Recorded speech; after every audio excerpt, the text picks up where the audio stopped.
La mixité conjugale est un sujet aussi vieux que le monde, tant nous sommes nés différents par la couleur de la peau. Je fais ici allusion à la différence raciale. Phénomène social depuis des temps immémoriaux, la mixité conjugale a fini par poser un problème de culture et de nationalité, mais surtout, il a été davantage creusé par la religion. Justement, dans l'animisme comme dans les religions, le problème est réel. William Marion Branham, dit prophète du temps de la fin, a abordé la question du mariage interracial en l'interdisant dans son message dit du temps de la fin. Interdiction formelle de se marier entre black, blanc, beurre, jaune et rouge et les autres couleurs. Comment cela est-ce possible et pourquoi? On en parle dans ce face-à-face.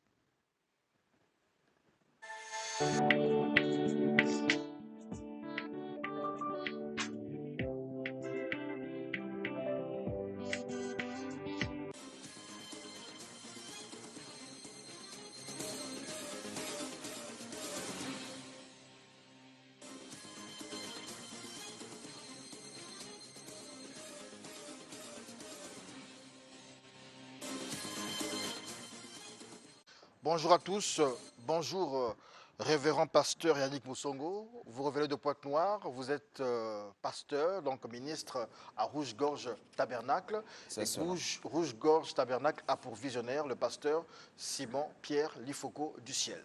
Bonjour Renaud Boris Mbota, Bonjour, vous monsieur le êtes journaliste. serviteur d'Élohim, ancien croyant, défenseur, apôtre évangéliste du message du temps de la fin. Aujourd'hui, vous êtes de l'autre côté du miroir.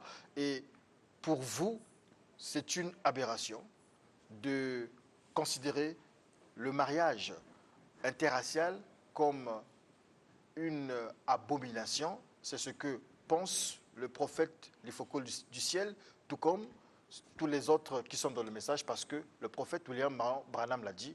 Et pourquoi vous condamnez cette façon de voir les choses? Bien, merci beaucoup. Je salue d'abord tous les téléspectateurs dans le nom de Yeshua Mashiach. Et je crois que dans l'entrée de jeu, j'aimerais d'abord exprimer mon regret de ne pas être en face de l'Ifoco, parce que c'est lui que j'attendais, mais faute sûrement, sous prétexte peut-être de la contrainte où il est absent du pays, il vous a juste envoyé pour que vous puissiez les représenter, en d'autres termes pour en quelque sorte prendre le coup à sa place. Mais je vous réserve un bon accueil. Vous avez 3 minutes, ça file déjà. Merci beaucoup. Alors, donc, concernant cette question sur le mariage interracial, j'aimerais d'abord rappeler dans l'entrée de jeu que la Bible nous parle clairement que tous les êtres humains descendent d'un seul couple humain. Dans Genèse chapitre 3, le verset 20, la Bible nous en parle.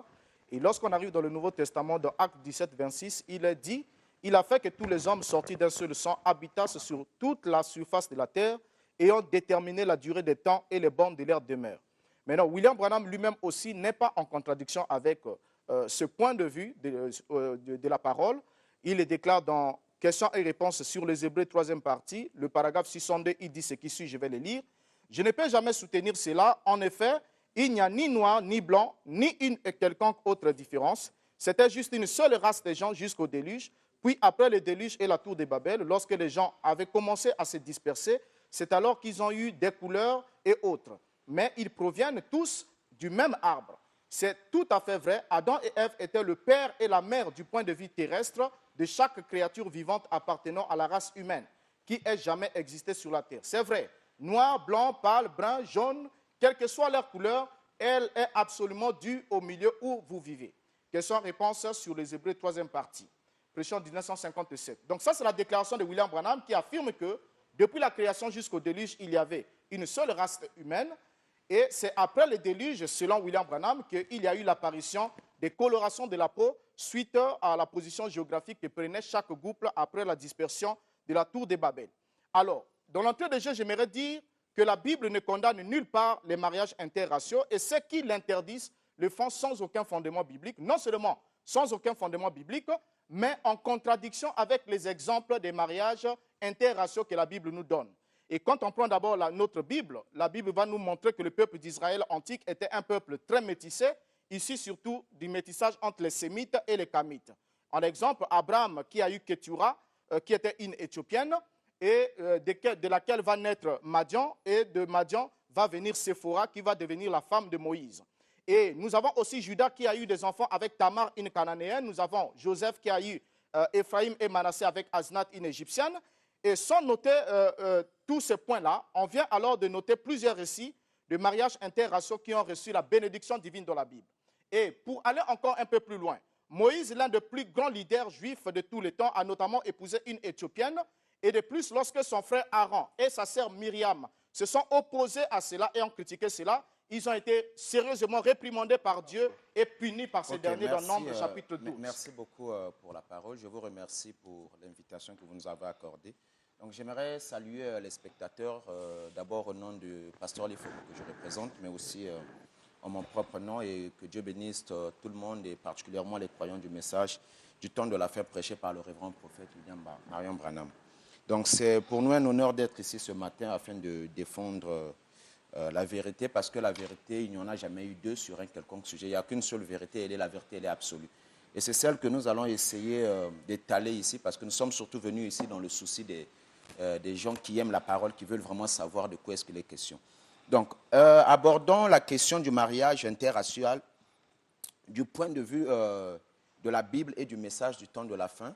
Il va s'avérer que Dieu, depuis même les temps anciens, avec la vision qu'il avait notamment dans Genèse chapitre 11, c'est là où les peuples se sont dispersés partout sur la terre, c'est Nimrod qui avait ce dessein-là d'unir tout le monde, de mettre tout le monde ensemble. Mais Dieu n'a jamais eu un tel dessein. Dieu a voulu que les peuples s'éparpillent sur la terre et qu'il y ait la diversité des races comme nous les avons actuellement sur la terre et tout.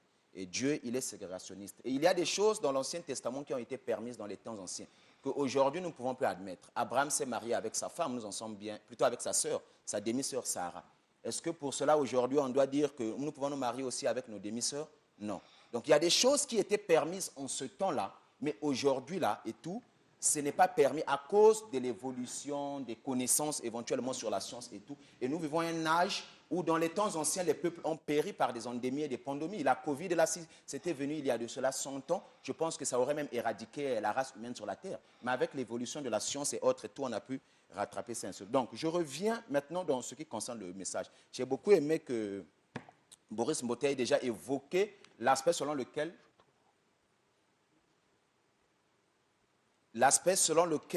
William Branham était un homme qui croyait que toutes les races sont égales, que tous les humains sont égaux. Par contre, William Branham a une position très claire que je vais développer après sur le mariage mixte. C'est que ce n'est pas possible que les races se croisent. Merci beaucoup. Donc, je disais que déjà, lorsqu'on prend l'exemple avec les enfants d'Israël, parce qu'en vous entendant ici dans l'introduction, vous n'avez absolument rien dit, absolument rien. Parce que quand vous parlez d'établir la vérité, c'est la parole de Dieu. La parole de Dieu est dans la Torah. C'est la loi, et vous allez ouvrir votre Bible et nous montrer précisément quel est le verset de la Bible, de la Genèse à l'Apocalypse, qui interdit le mariage interracial. Parce que le péché comme tel est la transgression de la loi, et lorsque vous parlez en dehors de la Bible, vous êtes en train de mentir, et la Bible va vous déclarer menteur ce matin. Alors déjà ici, quand vous prenez l'exemple d'Abraham et tout ça là, vous allez comprendre avec moi que l'humanité a évolué comme vous avez su le dire. Mais après, lorsque la loi a été promulguée, l'inceste a été interdit. Et à partir du moment où la loi a été promulguée, épouser sa propre sœur devenait un péché, une transgression de la Torah. Mais avant, ce n'était pas une transgression. Alors, j'ai parlé que Moïse, l'un des plus grands leaders juifs de tous les temps, avait notamment épousé une femme éthiopienne. Et vous le savez ensemble avec moi que lorsque même Myriam et sa sœur Aaron, parce que en passant déjà, vous allez nous dire de quelle race était Moïse, étaient les enfants d'Israël. Et tout cela, nous savons déjà que les Éthiopiens étaient des Noirs. Étaient des Noirs parce que le mot Éthiopie signifie visage brûlé. Et la Bible nous précise même dans Jérémie chapitre 13, le verset 23, que les Éthiopiens ne peuvent pas changer la coloration de leur peau, comme la panthère ne peut pas non plus changer ses taches. Alors, maintenant ici, j'aimerais vous rappeler que lorsque Dieu a vu ce que Aaron et Myriam ont fait, lorsqu'ils ont murmuré contre Moïse, la Bible nous précise qu'ils ont été sérieusement réprimandés par Dieu. Et jusqu'à ce que Myriam avait même attrapé la lèpre. Et donc, ils ont été punis pour avoir parlé contre le choix que Moïse avait fait d'épouser une femme éthiopienne. Alors, donc déjà là, vous voyez que Dieu s'oppose à ce qu'aujourd'hui vous appelez péché, parce qu'en ouvrant la Bible, j'aimerais que nous parlons en rapport avec la vérité. Donc, dès que vous prenez la parole là, vous allez nous montrer quelle est la référence biblique, quel est le verset des références bibliques de William Branham qu'il a permis d'interdire le mariage interracial. Et si vous n'avez pas ces versets, alors je vous montrerai alors la loi raciste qui a inspiré William Marion Branham pour qu'il vous donne cette affirmation qui est erronée, qui est complètement fausse, qui témoigne que réellement William Branham n'est pas en Christ, parce qu'en Christ, il n'y a plus de différence raciale. Tous ceux qui sont en Christ, que ce soit juifs, grecs, ainsi de suite, il n'y a plus de différence raciale parce qu'ils deviennent un dans un seul corps. Et alors, le mariage ne peut pas être interdit à cause de la coloration de la peau. Ce n'est pas un critère biblique pour l'interdiction des mariages. Alors, ouvrez votre Bible et puis parlez-nous, Bible ouverte, et établissez la vérité. Et vous allez découvrir ce matin que William Branham était effectivement un menteur à l'égard de la parole de Dieu en interdisant le mariage entre le noir et le blanc. Ce n'est pas la Bible qui a été sa source d'inspiration, mais c'était plutôt des lois racistes et des enseignements qu'il avait reçus de son maître, Roy Elonda Davis, qui était le deuxième personnalité du Ku Klux Klan. Encore une fois de plus, merci beaucoup pour la parole. Donc, il y a un fait, Boris Mbota, ici présent, essaie de nous montrer une position ou donner une position de la Bible, alors que la Bible ne s'est jamais prononcée sur la chose comme il le présente. Éventuellement, le mariage de Moïse avec Séphora n'a pas eu une connotation raciste, bien que c'était le cas, mais même Myriam et Aaron ne se sont pas opposés à cause de la couleur de la peau. Mais c'était plutôt une loi tout à fait générale avec les nations et les peuples. Donc c'est un débat qu'il s'efforce à amener dans ce contexte-là. Je reviens, tel qu'il a été présenté, d'après l'invitation que j'ai reçue, sur le mariage interracial tel que l'a abordé William Marion Branham. Alors, je vais donner les argumentaires, puisqu'il ressort déjà que William Branham est raciste. Rapidement, je vais montrer le côté de William Branham qui n'est pas celui qu'on évoque tel qu'on le peint. Un raciste peut-il dire ceci? Là, il prêche dans un État du Sud. Et nous avons la réputation des sudistes sur le cas du racisme. Nous sommes à Jeffersonville, dans Apocalypse chapitre 4, paragraphe 75. Il dit « L'homme blanc est passé par là, là où le blanc va, le péché l'accompagne. De tous les peuples de la terre, l'homme blanc, le plus grand meurtrier et le plus grand assassin de toutes les races, c'est lui le renégat. » Ça, c'est l'homme blanc. C'est les paroles d'un raciste, soi-disant. Je remonte un peu plus haut. Il dit que l'homme blanc, il dit c'est lui un scélérat, c'est-à-dire que c'est lui un bandit, un criminel. Là, nous sommes dans le 6e saut, toujours à Jeffersonville, au sud des Amériques. Et il avance un peu plus, toujours son côté, soi-disant que William Branham est raciste.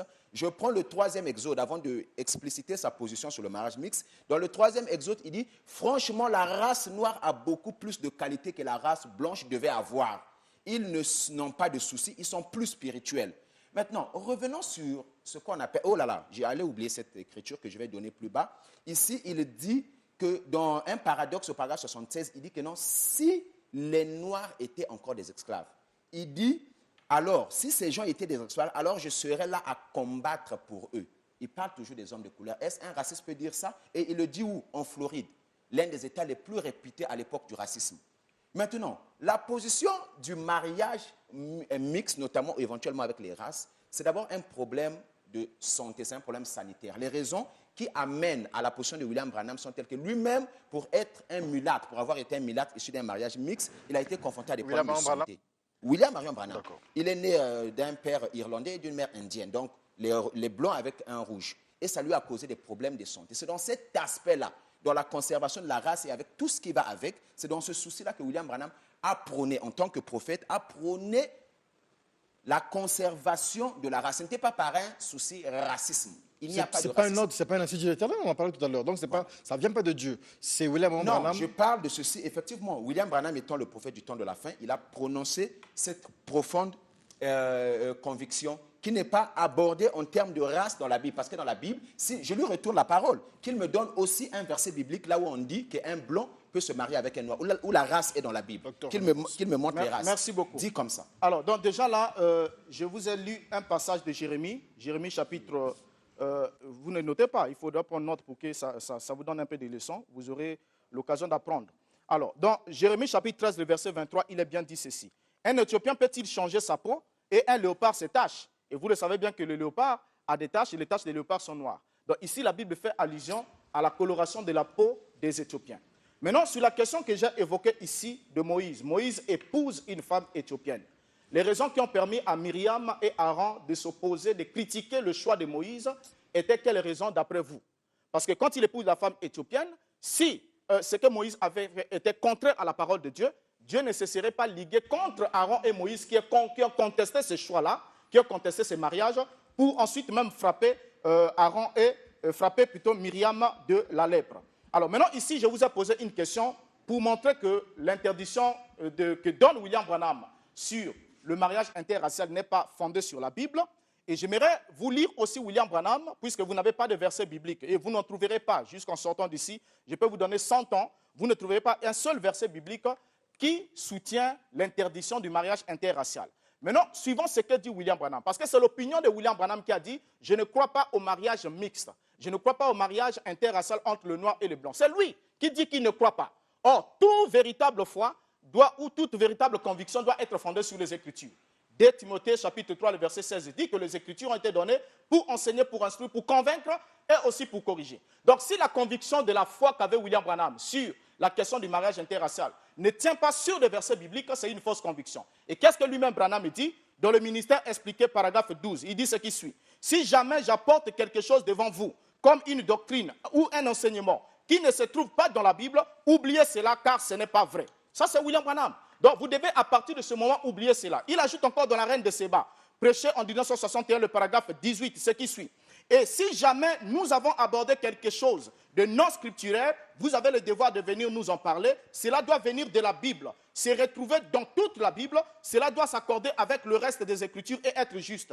Si ce n'est pas le cas, alors nous sommes disposés à reconnaître que c'est faux. Et si un ange ou du ciel, n'importe qui d'autre venait prêcher autre chose que ce qui est dans cette Bible, n'écoutez pas cela. Ceci est la parole de Dieu et rien que la parole de Dieu, et nous savons que c'est vrai. Donc à partir de ce moment, lorsque vous n'avez pas un seul verset biblique qui vous permet de statuer ou de montrer à l'exemple que Dieu aurait interdit une fois à une personne, deux personnes de races différentes de s'unir à cause de leurs différences, soit culturelles ou encore leurs différences de peau, alors vous devez admettre que la version est fausse. Donc, je reviens et je me rends compte qu'éventuellement aussi, Boris Mbota n'a pas pu. J'attendais vraiment quelque chose de pertinent sur lui. C'est qu'il montre dans la Bible comment est-ce que le mariage est abordé dans un contexte de race. La connotation, je réitère encore rapidement pour que ça soit retenu. Le cas de Moïse avec Séphora n'était pas un aspect racial, mais plutôt des autres. Donc, Séphora pouvait être de la même race que Moïse, mais du simple fait qu'elle n'était pas juive, ça devait poser problème. C'était ça le problème. Ce n'était pas tout à fait une histoire de race. Maintenant, nous allons évoluer éventuellement pour essayer de voir. Moi, j'ai une liste de 3 questions ici que je suis venu avec sur ce plateau et je veux que ça reste déjà. Et vous pourrez choisir n'importe quel moment pour répondre à ces 3 questions-là. Parce que ici, l'une des personnes, alors qu'on ne peut pas contester, qui a même donné sa vie pour la race noire, aux États-Unis d'Amérique, il a vécu, on l'appelle Abraham Lincoln. Il a mené l'Amérique dans la guerre de sécession et tout, à cause des Noirs. Alors, moi j'ai une question, c'est celle de savoir, est-ce que toute personne, ça c'est ma première question, toute personne qui est opposée au mariage interracial est raciste? Ça c'est ma première question. La deuxième question est celle de savoir, parce que moi par exemple je suis opposé au mariage interraciste, plutôt interracial, est-ce que je suis raciste? Et tous les spectateurs qui nous suivent. La deuxième question est celle de savoir, puisqu'il y a un homme qui a fait ses preuves qu'il aime les Noirs jusqu'à donner sa vie. D'abord, j'en connais 2 que je peux affirmer. C'est Abraham Lincoln et le deuxième, c'est William Marion Branham. Et Abraham Lincoln, je réitère, quelle était sa position sur le mariage interracial? Ça, je mets une preuve sur cette réponse-là. Parce que nous savons tous que lui, on ne peut pas l'accuser de racisme. Il a donné sa vie. Quelle était sa position sur le mariage interracial? Et enfin, comme ça se dit déjà, et ça a été évoqué que William Branham est franc-maçon formé, et tout, moi j'aimerais savoir si William Branham était un franc-maçon. Alors que la franc-maçonnerie, cette question elle vient du pasteur Lefoko, c'est lui qui a toujours dit ça et tout, je l'ai tiré de ses prêches et tout, et que les francs-maçons nous produisent encore un homme comme William Branham qui peut venir en Afrique, qui peut donner 7 remorques remplies de béquilles des estropiés en Afrique du Sud, à Durban. Que les formations nous produisent encore un homme qui peut baptiser 10 000 musulmans. Que les formations nous produisent encore un homme qui peut faire 7 fois le tour du monde. Un homme qui peut avoir un bébé, donc un camion à écraser, et il prie et que cet enfant-là revienne, les morceaux éparpillés en l'air. C'est ce que le prophète a fait. C'est ce que Dieu a accompli par ce prophète-là. Que les formations nous donnent encore un homme de ce calibre-là. Et après, pour terminer, c'est le prophète qui interprète la Bible. Boris Mbota qui est là n'est ni prophète et qui n'a pas l'habilité d'interpréter la Bible. Il ne peut que donner un avis. L'interprétation de la Bible est requise et ne vient qu'au prophète. Donc je ne sais pas de quel droit il se permet de donner des interprétations bibliques. Je veux poser une question parce que justement le sujet c'est le mariage interracial. Selon William. le prophète William Marion Branham, sinon ce qu'il en dit dans son message. Qu'est-ce que vous reprochez au fait que William Marion Branham pense, selon les raisons qui ont été évoquées ici, que des gens de races différentes ne pourraient pas se mettre ensemble? Bibliquement, est-ce que ça pose problème? Donnez-nous des arguments.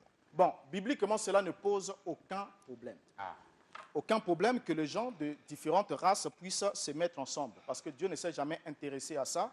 Il ne s'est jamais prononcé contre cela. Et même quand cela se faisait au temps de la Bible, cela avait la bénédiction divine et Dieu accompagnait cela. Il n'est ni pour ni contre. Non, Dieu n'est pas contre ça. Ah d'accord, il est pour. Donc, quand il n'est pas contre, c'est qu'il est pour. D'accord. Maintenant, Dieu interdit le mariage quand il parle selon la loi. Il a essayé d'évoquer quelque chose et Dieu avait interdit à Israël de se marier avec certains peuples. Il y avait 7 peuples qui étaient cités dans Deutéronome chapitre 7, le verset 1er jusqu'au verset 6 pour ceux qui notent. Et lorsque Dieu leur a interdit, ce n'était pas à cause de la coloration de la peau de ces peuples-là, mais c'est à cause de leur culte.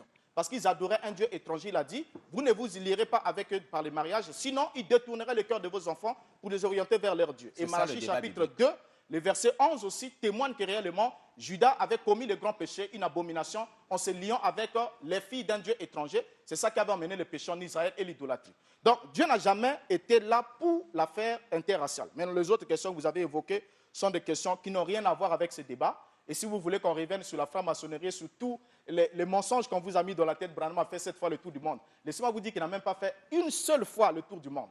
Et ça peut faire l'objet d'un autre débat. Donc, il n'a pas rempli cette berlier de béquilles, comme vous avez dit en Afrique du Sud, que les francs-maçons produisent ceci, cela. Ça n'a rien à voir. On peut faire l'objet d'un autre débat, mais on ne va pas se désorienter. Nous restons là. Maintenant, je vais maintenant vous dire qu'est-ce qui a inspiré William Branham.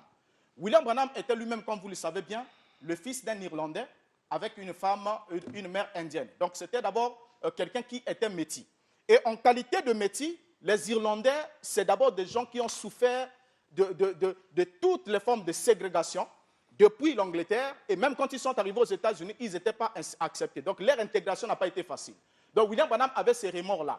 Maintenant, en vivant dans la peau d'un raciste, William Branham récupère juste une loi qui appartenait déjà dans les archives des États-Unis. Donc, depuis le XVIIe siècle, les premières lois des États-Unis interdisaient le mariage interraciaux qui ne devait pas être pratiqué dans les États-Unis dans le but de préserver la race blanche.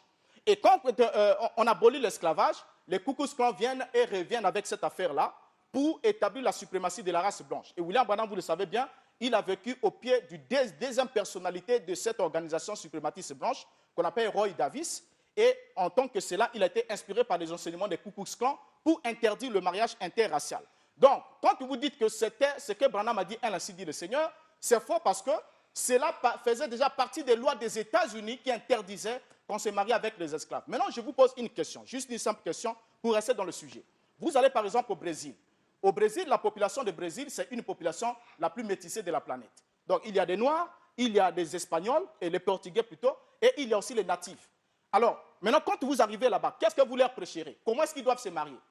Vous leur direz quoi? Okay. Ils n'ont pas le droit de se marier. Très bien, merci. Je crois que les questions que j'avais posées en amont étaient déjà les réponses à toutes les choses que tu as évoquées. Mais bon, il n'y a pas une réponse, je suis content pour ça. Pas de rapport avec le sujet. Tout homme qui s'oppose au mariage interracial, on est bien d'accord, il n'est pas raciste. Ce n'est pas pour des raisons toujours racistes. Et j'avais bien voulu qu'il réponde à la question de savoir, Abraham Lincoln, l'homme qui a fait ses preuves, qui a donné sa vie pour les Noirs, quelle était sa position sur le même sujet? Parce qu'on fait de William Branham un raciste, en dépit de toutes les déclarations que j'ai données de William Branham, qui dit qu'il irait se battre pour les Noirs s'ils étaient des esclaves. En dépit de tout cela, il pense que ce n'est pas suffisant, que William Branham était raciste. Quel est ce raciste-là en Amérique qui peut donner le genre de déclarations que j'ai évoquées ici, dans ces citations-là? Il y en a plein ici, là. Là où il dit, je prendrai même en église, nous irons pour les délivrer s'ils étaient des esclaves.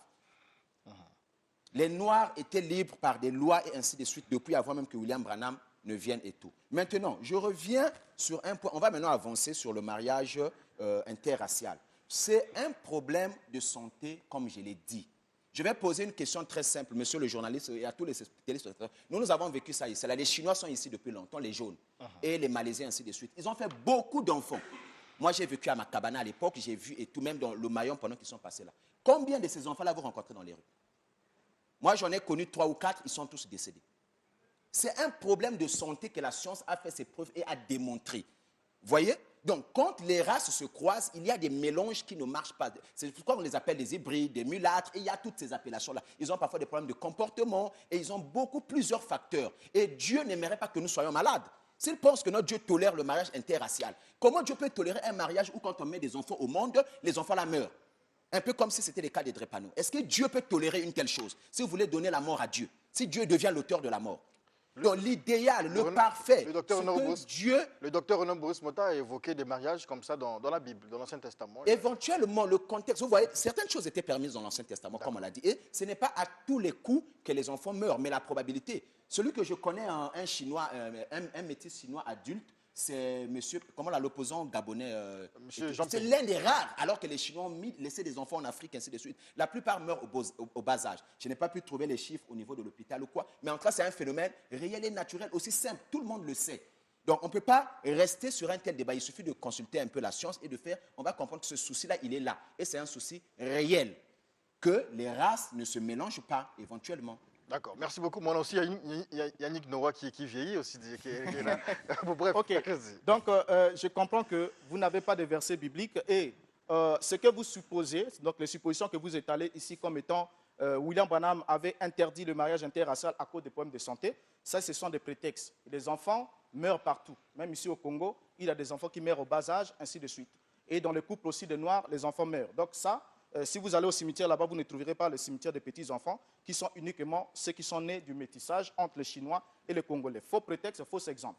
Alors, nous parlons ici de la parole. Et je l'ai souligné ici que, lorsque vous parlez que William Branham n'était pas raciste, comprenez ensemble avec moi. William Branham était opposé au président Kennedy. Vous savez pourquoi il était en conflit au président Kennedy? Pourquoi il parlait en mal du président Kennedy?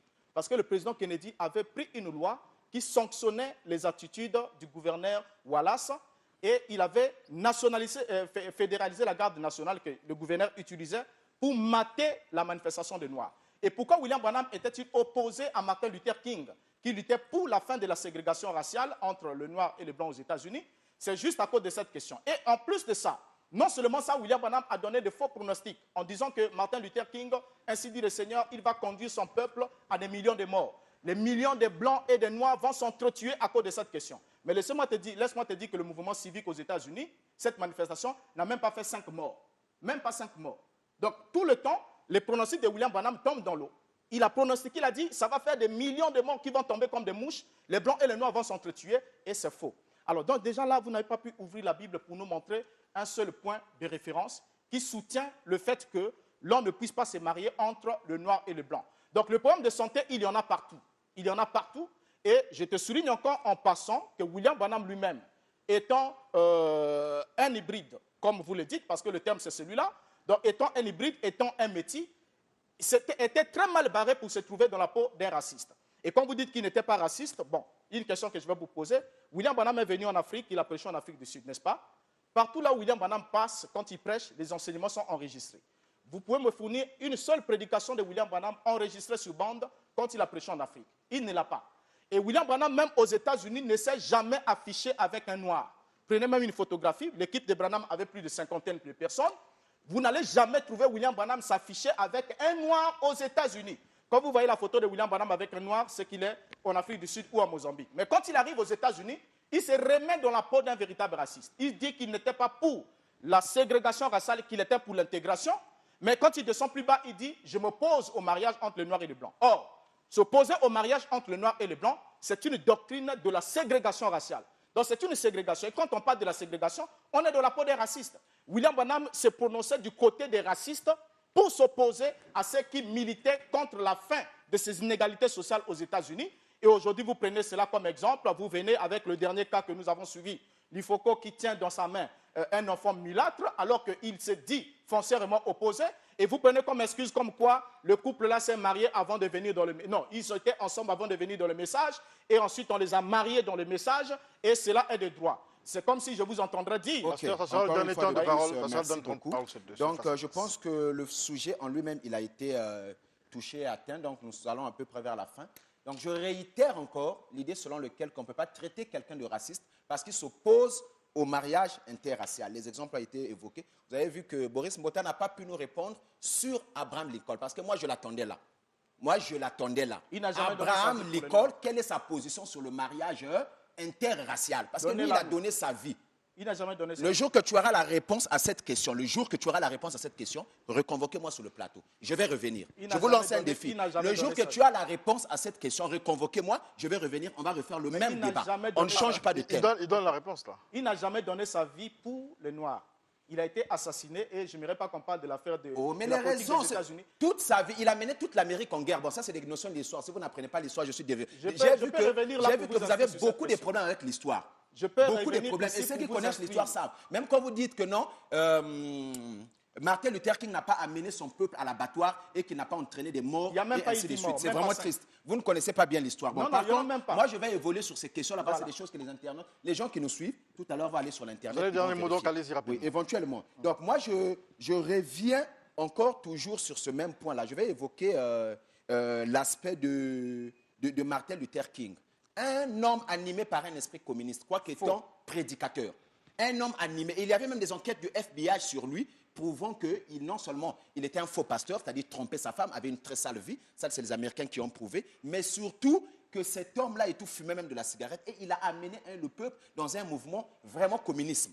Donc son but, il réclamait quoi? À l'époque où il vient réclamer, il est en train de réclamer non seulement des choses capitales pour les Noirs, parce que les Noirs sont déjà libres et tout, mais il est en train de réclamer des choses, par exemple, comme les écoles, alors que même dans certaines villes, et ça c'est prouvé, les Noirs avaient des écoles plus meilleures que même les écoles. Et pour des raisons comme ça, il a entraîné le peuple à l'abattoir et tout, et ainsi de suite. Donc cet homme-là que certaines personnes peignent, n'est pas l'homme qui a aimé les Noirs, parce que ses motivations n'étaient pas bonnes. Il a amené le peuple à la rébellion.